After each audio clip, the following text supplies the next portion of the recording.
Hello, everybody. It's Mike here, and it's time for another Frightfest weekend. This week is Glasgow Frightfest. Well, technically Glasgow Frightfest. Obviously, I'm not in Glasgow right now because this year's Glasgow Frightfest took place virtually.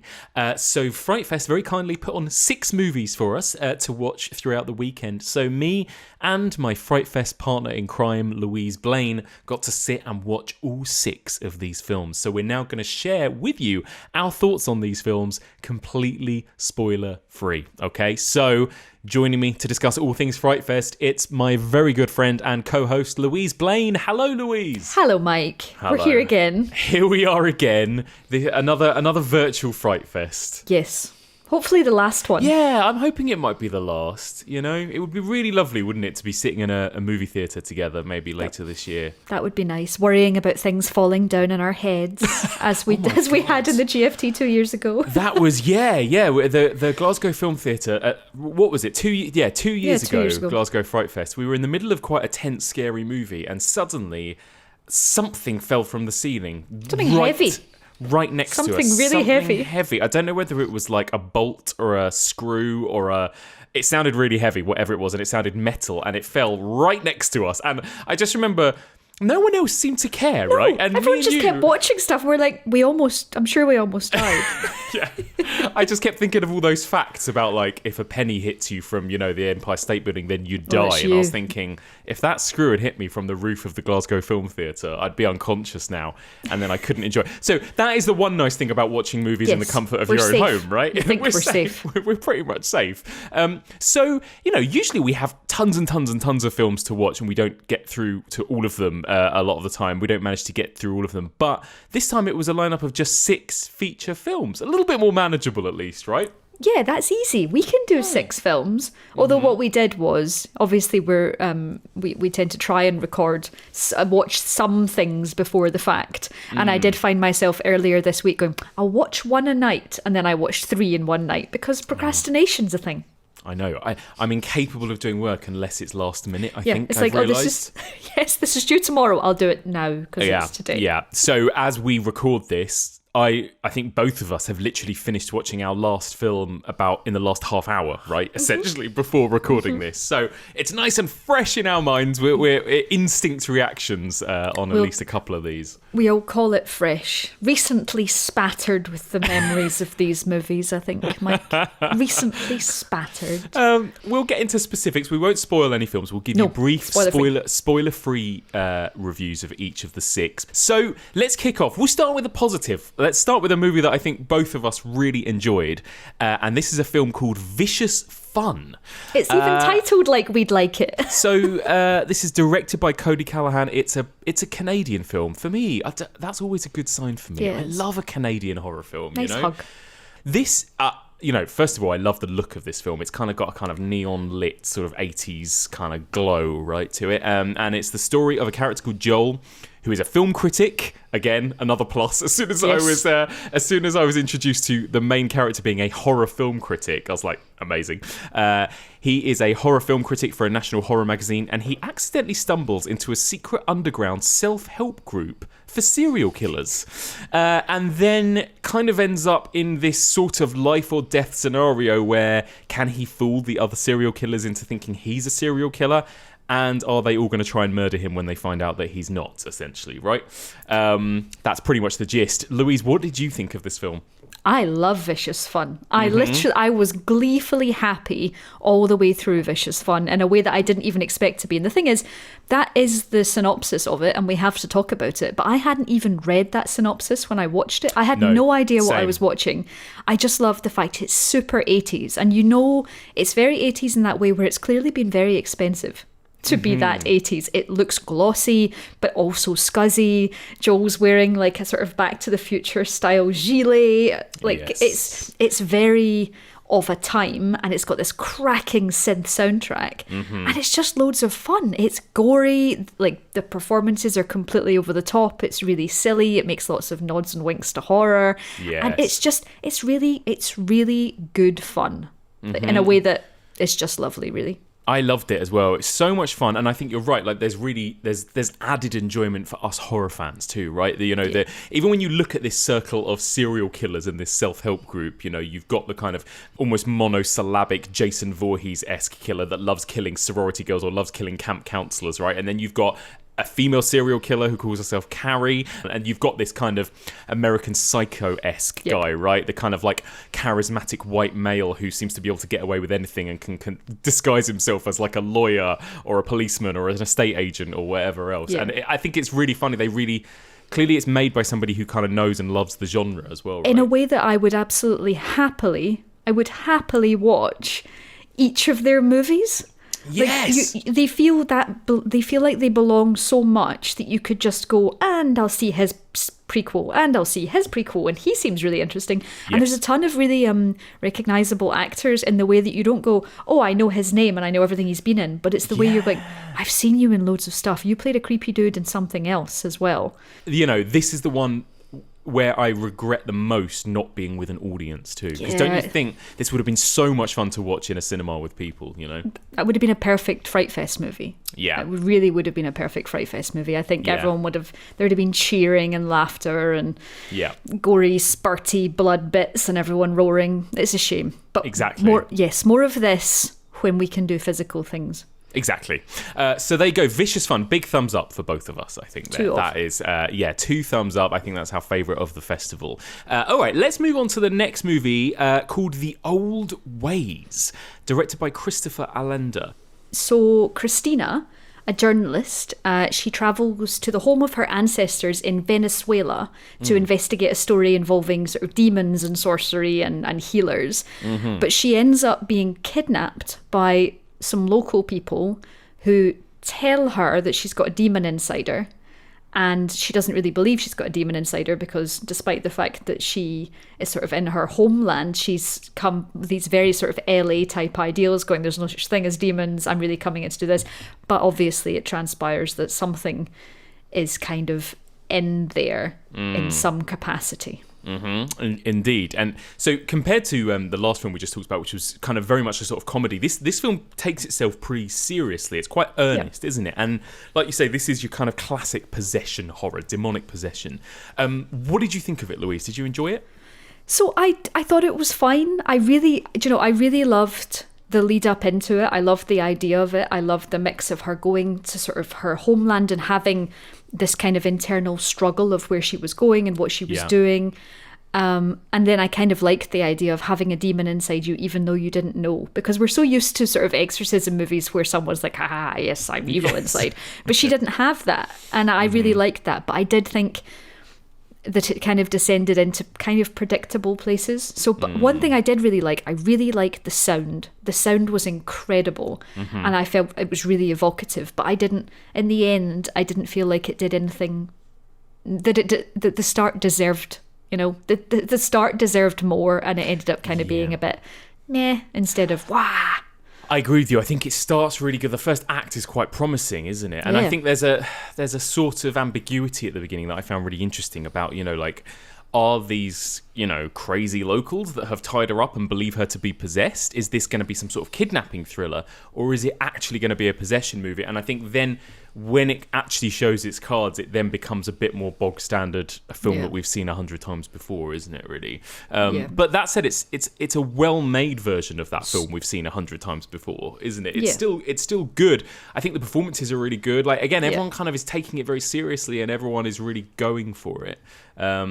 But yeah, ultimately, it didn't really scare me in the way that I kind of hope to be scared maybe by a demonic possession film, Yeah, the music was great. Thoroughly enjoyed the music. It was lovely. And yeah, the performances are brilliant. I think it's just sad that it didn't quite deliver in the way that we really wanted it to. Exactly, I agree. So there you go. So that was The Old Ways. All right, next movie. This is a really weird, interesting movie. So the next movie we're going to talk about is The Woman with Leopard Shoes. This is a French film directed by Alexis Bouchon, and it is a really weird kind of stripped back story that essentially is like a man in a room by himself, really, right? Yes. The whole film, it's black and white. There's very, very, very little dialogue.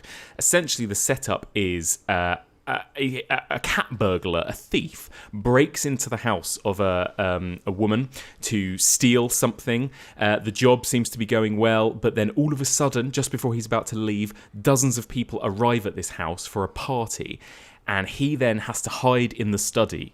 And we spend the next 80 minutes of the film in this study, in this room with him, while he's trying to figure out what's really going on, what these people are doing here on the other side of the door, and kind of trying to figure out a way to escape via sort of clues and sort of looking for things around the room. So it's a really strange but really like that premise sounds really interesting, doesn't it? I think, you know, a guy in a room trying to figure his way out of this situation. What did you think of it, Louise? Did it sort of live up to the promise? Do you know, it's weird because it's kind of like a black and white Cluedo crossed with an escape room.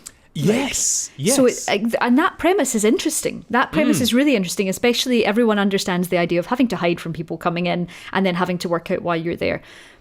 So I found this interesting, and despite the fact that it is 80 minutes, so 80 minutes is quite short. Yes. Unfortunately, it did not feel short because it felt like there was only so long that I could watch a man text on a phone from under a bed to take this story to bits. And I think you said, you text me and you said this could have been shorter, and it could have been a lot shorter, to the point where I was really held by the start. It's very stylized. It's there's lots of close-up shots of shoes and close-up shots of things and stuff, and you know that's specifically feeling very film noir, and the soundtrack's really jazzy, and all that's cool. That's very cool. I'm not against any of that at all, and I just think it could have been more concise because there was an interesting plot there. But I think by the end, I thought, I don't know if I care enough to still be here. But I cared to start with so much. I was tense. My heart was in my mouth. He was in this bathroom, and it's like, are people going to come in? But then the longer you draw that out, the more chance you have of losing your audience. And I think by that point, like, the graph had sunk instead of maintained a nice steady heartbeat. So unfortunately, I didn't think it quite did what it wanted. It felt nice, it had a great tone, but again, not there. I agree with you. Such a cool idea. It really was with it 100% at the beginning. I love that cool noirish black and white aesthetic, kind of silhouettes everywhere, and like you say, kind of jazzy music. I mean, not really a horror film in any way as well. That's another thing we should point out. Not a horror film. It's not a horror film in any way, but it was interesting. But yeah, I think this would be an incredible short film. You know, it's a really cool premise, high concept premise, but it just, exactly like you said, even 80 minutes felt a bit too stretched out, unfortunately, for this story of one man hiding under a bed and a lot of text messaging. It's a lot of text messaging and a lot of reading things on paper, you know. It just didn't quite work dramatically, did it? Which is such a shame. But it's it's interesting, and it's certainly, like, I think probably one of the most original films of the lineup, and I kind of liked that it did something a bit different and bold. And it's well made in a way. It's just that maybe the story wasn't quite compelling enough, I think. Yeah. It was quite inspired, but yeah. Yeah, exactly. So that was The Woman with Leopard Shoes. Great title as well. The Woman with Leopard Shoes. All right, next. Let's move on to the next one, which is American Badger. Louise, do you want to give us a little plot rundown of American Badger? I fucking hate American Badger. American Badger is about a man called Dean. A man called Dean who's a hitman, and no one understands him because he's a hitman, and he asks himself deep thoughts like, how many humans are there in the world? This is why I feel alone. And he is told by a computer to kill a woman who works as a sex worker, who he then goes and falls in love with and has a relationship with, which is purely made up of questions like, how many particles are there in the world? Wonder what dreams are made of. The dialogue. Then, in between the dialogue, in between the scuzzy, nasty killing, it's an action movie, and that's fine. People getting shot and stabbed and things happening to them fast is great. I love John Wick. I love that scene, that Daredevil scene in the corridor. It basically wants to be the action equivalent of that consistently, but wrapped around a scuzzy, nasty, grimy, rapey, middling, not even middling plot. That's the plot, and that's my opinion on it at the same time. It's gross.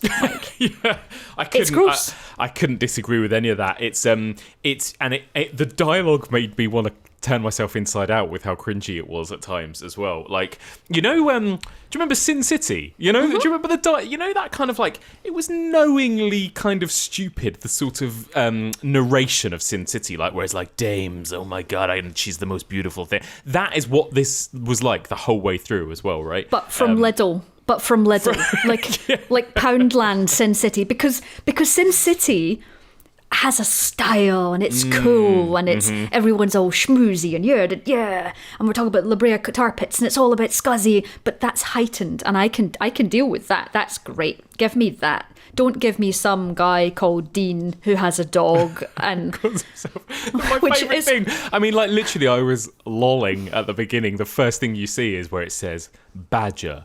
A lone, what does it say? Like an animal, like isolated animal, a lone animal, antisocial, can be violent when approached. And I was like, is that the reason we're calling this film American Badger? Because it's going to be about this main character. And there's only 8 lines in it. But then at the end, they repeat all 8 of those as if that's art. And the thing is, like, obviously the martial arts stuff that was done, the fight stuff that was done is amazing. I mean, it's really frenetic, it's really fast paced, but the excuse around it, I don't agree with at all. I think it's really, it's like someone played GTA and decided it was profound and decided to make a cheaper version of GTA. Yes. I think there's some really, I think in terms of portrayals of women, I think it's really, really horrible, and I think I'm putting a massive trigger warning on that in terms of nastiness and rapiness, because it's horrible. I think the worst thing about it is that it takes itself really seriously as well. Yeah. Like you say, trying to be profound when it's kind of laughable and how unprofound it is. If you're happy to go into it as just a complete trashy, brainless action film, there is some fun to be had, like you say, in the fight scenes. That kind of fast-paced, like you say, I mean, it's not the level of John Wick, but it's that kind of, I also mentioned to you when we were messaging, it feels a bit like it's trying to be Lee Whannell's Upgrade, that kind of throwback to the sort of ultra-violent exploitation action movies with really kind of cool, exploitative kind of fight scenes. But again, it doesn't really have the charm of... It's not Upgrade. Or the talent, or the writing, or the compelling nature of Upgrade, or the great hook. So, No. So let's move on from American Badger. Sorry, American Badger. All right, the next movie... Oof, I think it's about to get even worse, because the next movie is Out of This World. But it's not Out of This World. Okay, what can I say about Out of This World? This is a movie that I think wants to be... It wants to be You Were Never Really Here. It wants to be Taxi Driver. It almost wants to be Joker. It's like that kind of like lone dude on his own, sticking it to, like hard done by in the world. Poor me. And then, violent happenings occur. So the plot synopsis, as they like to describe it, right, is... a story of a guy called Leo, a very private guy, who has issues communicating with others due to past trauma and only lives for his music. Now, not able to have a career as a composer, he works as an Uber driver and lives in his car. When he picks up Amelie, a deaf dancer, he sees a like-minded spirit connected to the same remote sound universe, yet cut off from the world just like him. But Leo is hiding a dark and dangerous secret in this disturbing, provocative, and compelling thriller. So, Louise, what did you think of Out of This World? We're going to have to spoil Out of This World slightly. Yeah. So if you don't want to know what Out of This World is about, do skip on about 7 minutes. Because it's not about what that No, plot it's not. That makes suggests. it sound like he's just having problems, and that's fine, because that's a thing. That is a thing. That does not necessarily mean that you kidnap innocent women, put them in the back of your car, stab them repeatedly and aggressively, and then burn their clothes, and then do it all over again and call it art. That's what this movie is.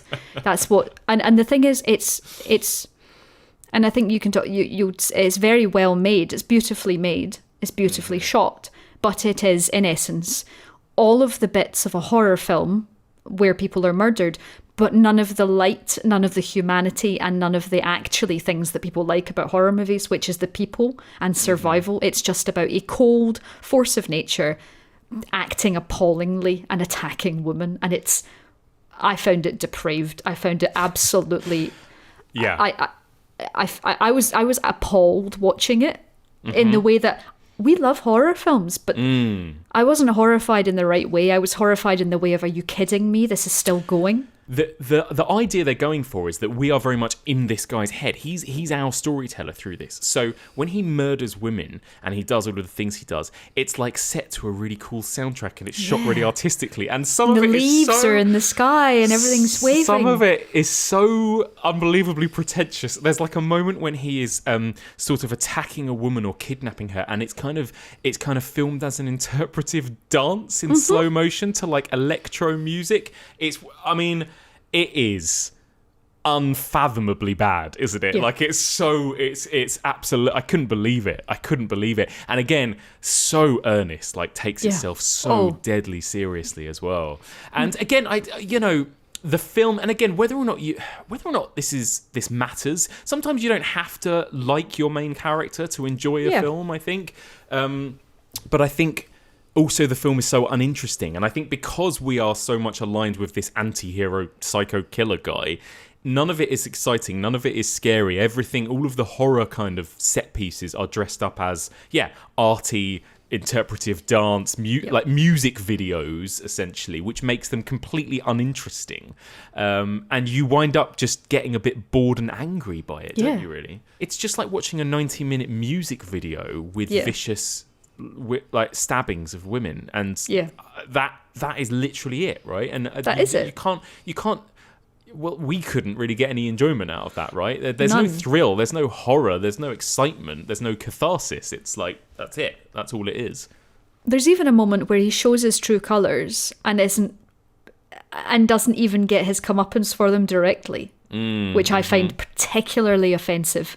I find it the idea of woman forgiving something like that is deeply troubling. Actually, there's a really troubling ethos throughout that that does remind me of Joker. Out of this world. There you go. It was pretty out of this world. So there we go. We won't say any more on that one. Sorry. Yes. Hard pass on that one. One more feature film left to discuss. Let me just quickly, before we get to that, because let's move on to something positive for a second. We'll talk about Run, Hide, Fight, but the short film that screened before Run, Hide, Fight is a short film called Special Delivery, made by John McPhail, who made Anna and the Apocalypse. Yes. Did you like Anna and the Apocalypse, by the way? Of course I did. It's a zombie high school musical set in Scotland. What's not to like? Exactly. It's made for me. And I love a good horror short, so I wanted to just flag this one, Special Delivery. It's only 3 minutes, so there's no point in us talking about a plot or giving it away, right? No. But did you like Special Delivery? Loved Special Delivery. It's got great tone. It's lovely. I'm pretty sure it's set somewhere in Glasgow. It's fun and silly and actually I would rather see a 90-minute version of Special Delivery. Me too. That's what I would like. Might be my favourite film of the festival. If you're listening, John, that's the start of your film. Just repeat, please. Yeah, exactly. So Special Delivery, and actually it is just on YouTube, so people can check it out. So we'll link to it, but definitely check that out. 3 minutes long. Fun little short film, good little scare at the end. It's great. Okay, let's talk about this final film then of the festival. Probably the most contentious movie of the lineup. This is a film that people have been talking about for quite a while. This is called Run, Hide, Fight, directed by Carl Rankin. Louise, do you want to tell us a bit about Run, Hide, Fight? Run, Hide, Fight basically is a school shooting horror film, which we haven't had before. So it's a girl called Zoe. She has, with transpires, she's lost her mother to cancer. She has a complex relationship with her father. She is suffering from the PTSD of that and is having problems connecting to teachers and her friends. And she goes to school one day, and a group of young men and women actually come to school and hold the school hostage in a siege as a school shooting. And this is Zoe's not just escape, but fight back, which is why this particular film is understandably exceptionally contentious, because the idea of school shootings as a form of entertainment, even as a nasty form of entertainment, which would wave a lot of here's this as an issue, makes it a controversial one nonetheless. It's really interesting, isn't it? That it's really interesting what, crosses a line and what doesn't, because we could happily all watch a teen slasher in which teens hack each other up with knives, Totally. right? We've seen a million of those. Yet, of course, it chimes such a different kind of feeling when we see kids walking into an American high school with like semi-automatic weapons, right? And it is... I felt a kind of knot in my stomach. I don't know how you felt at that first initial moment when it happens, when it and the film in some ways does a good job of conveying that, because I found it very upsetting, and that initial attack, Yeah. I thought it was very, very evocative, and I thought it was very, very clever to start with. I thought it's a movie that knows that you know what you're watching. So there's a few moments at the start where it's teasing things, and you sort of get that feeling in your stomach. It is thrilling to start with in a way that is I still have it here. I've been sipping a drink because I was literally, I think I'm going to have a drink for this, because this is a really hard subject for us to internally argue with, because essentially turning this into a thriller is hard, this is challenging, and by its end doesn't justify its start. No, personally. I agree. It's not very well handled. And another thing that I think we should say is that this movie, the other reason this movie kind of is kind of provoking controversy, rightly so, is because of who's behind it, right? As well. I mean, This movie was produced by Dallas Sonnier and Amanda Presmick, who are the team behind Cine State. Cine State make a lot of very right-wing, very kind of very conservative American films, recently Dragged Across Concrete, starring Mel Gibson, ultra-violent, and usually have that quite kind of right-wing bent to them. Not only that, of course, one of the producers and one of the sort of partners in Cine State previously was Adam Donaghy, who's, obviously now known as a convicted rapist and abuser.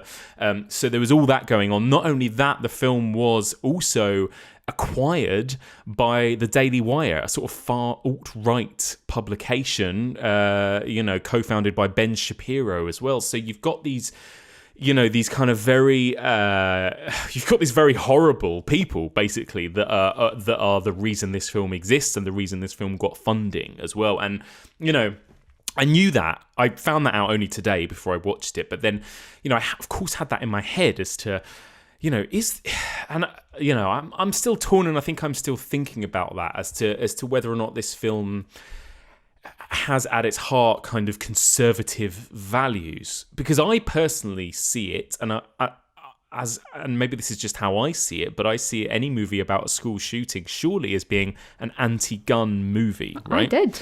I saw it as moralistic. I saw it as, in that way, I suppose that's because that is what we want to see. We want to see that when someone goes into a school with a semi-automatic rifle, we want it to be able to see that this is bad, this shouldn't happen. The Conservatives are really kind of getting behind this film. The irony is that, these bunch of kind of horrible alt-right people have got together and made a film about school shooting, which I see as the antithesis to probably what they think they want me to see in it, right? Which is that, this is where conservative values in America get you, with kids carrying guns and killing each other. I don't really see how that is anything to sensation. It's weird, isn't it? I don't know. It's a strange concept, because at its heart, this is a movie that has Thomas Jane in it.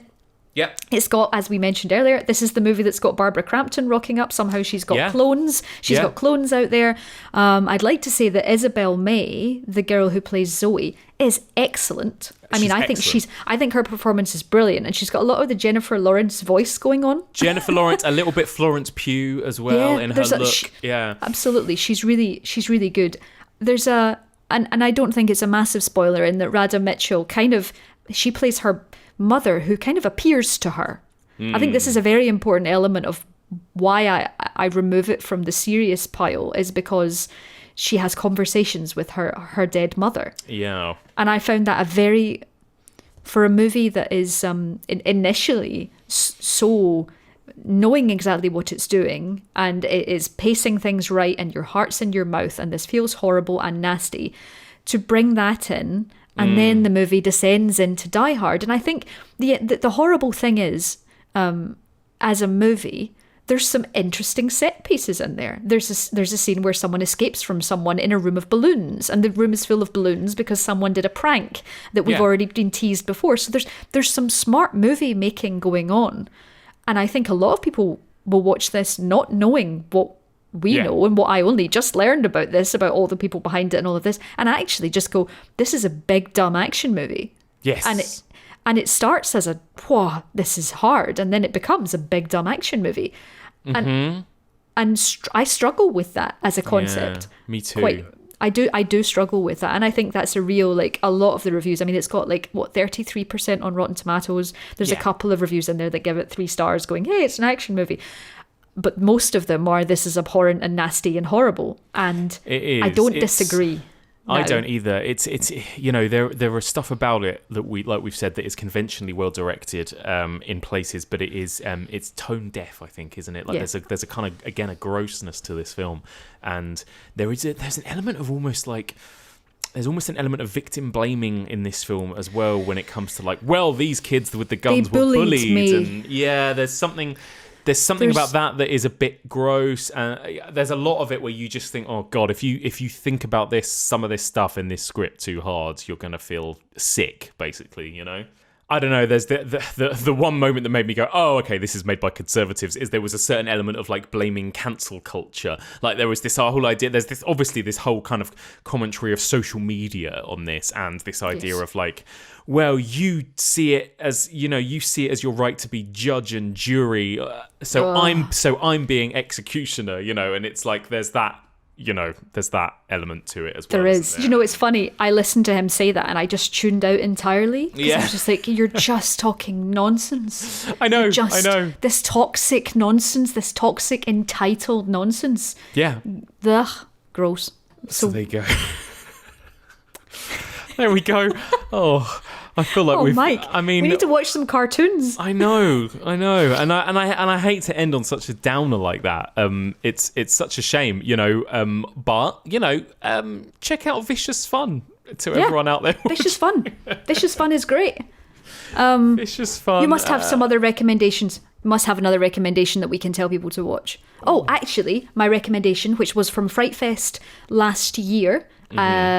I think it was in the Halloween Fright Fest. It's the movie about the killer trousers, Slacks. Brilliant. It's coming to Shudder this month, March the 16th. Shudder got it. Slacks is there. I know you'll have to wait, but it's none of these movies. Watch Vicious Fun if you can find it somewhere, and then watch Slacks, which I can heartily recommend. Watch that. Ever since you told me about it, I have been dying to watch this film about killer trousers. I'm so excited. It's great fun. And has a point as well. And you don't need to question and ask yourself why you watched it. And whether you don't have to feel guilty. Douse your eyeballs in acid. Oh, God. Well, there you go. Go watch Slacks. Go watch Vicious Fun. There you go. Well, until the next Fright Fest, Louise, thank you so much. See you next time, Thank you so much Mike. for putting yourself through this with me. Just remind us again, people, where can people find you and more of your stuff out there online, Louise? Twitter is the best place for me. So shiny @shiny_demon, where you'll find me. And also, a little bit of a plug, obviously Radio 3's Sound of Gaming is back. Yes. And there will be more shows very soon. So do follow me on Twitter if you like your gaming soundtracks, because I'm coming back to Radio 3 and I'm playing the Doom soundtrack. Amazing. Thank you so much, Louise. Looking for more horror content? Subscribe now for more videos like this one, and listen to the Evolution of Horror podcast. Head on over to evolutionofhorror.com.